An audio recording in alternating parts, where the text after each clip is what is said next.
Hey guys, it's Wayne Santos. I'm one of the editors over here at CGM, and this is the Weekly Goods. Alright, first up, the Wii. It's been around for a while, it's been replaced by the Wii U, and now it's time to say goodbye. It is officially being discontinued. The first place where they're going to be stopping production is in Japan, but that's not to discount all the things that the Wii has done for us in the meantime. Came out 2006, took everybody by surprise by being one of the best-selling consoles of this generation when everybody was sure it was going to be either Sony or Microsoft, but those crazy motion controls made an impact, probably because it wasn't just the hardcore gamers that went into it, it was also like, moms, dads, and like a lot of grandpas and grandmas. So there we go. It's like it was a Nintendo surprise. It's like it even got people like jumping in and dancing and exercising, and now we are finally going to officially it's like watch the sun set on this venerable system as we move into the next generation. So the Wii was one of the first ones in, and now it's going to be one of the first ones out, and it's like, thanks for the memories, Wii. It's like you gave us a lot of them. You will be missed. Next up, I guess the cheesy pun that we're going to be saying here is, in space, nobody can hear you scream "no" if you're an Alien fanboy. And that's because the fact that we have is 20th Century Fox has filed a trademark for a piece of software called Alien Isolation, which probably means game. Now, let's get on to the rumor part, and there are a lot, because there have been a lot of unnamed sources stepping forward, talking to various media outlets about what exactly Alien Isolation is supposed to be. The most worrying thing about this is it's supposed to be a first-person shooter, which isn't bad, which is being done by Creative Assembly, the guys that do real-time strategy games. So, FPS done by an RTS guy, that's cause for concern. Moreover, the game is apparently going to be centered around Amanda Ripley, who is supposed to be the daughter of Ellen Ripley, the hero of the series.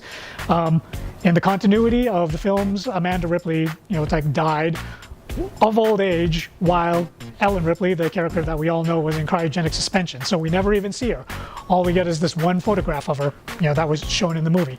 Now they're going to base a game around her by a company that really has not had much experience with first-person shooters.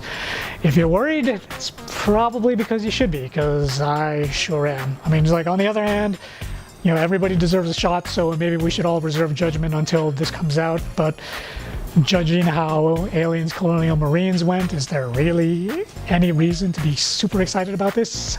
I'm not seeing it.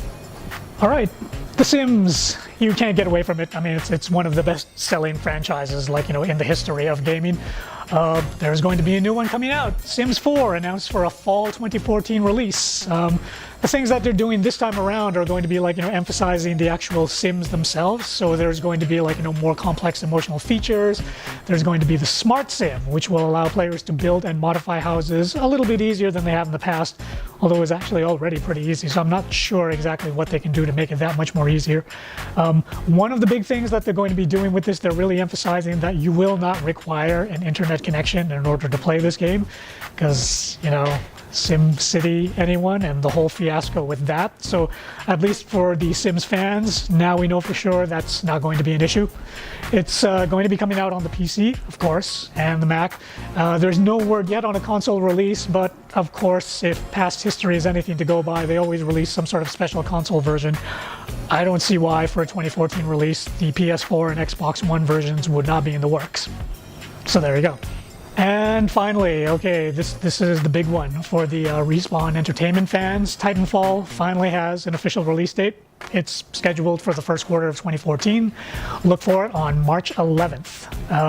This is a little crazy. There's also going to be a $250 collector's edition that's going to be made available with the game. Of course, Titanfall is the game that made a lot of noise at E3. It came out, it was announced as an Xbox One exclusive, although it's also going to be coming out on the PC, and this being published by EA under the EA partnership thing.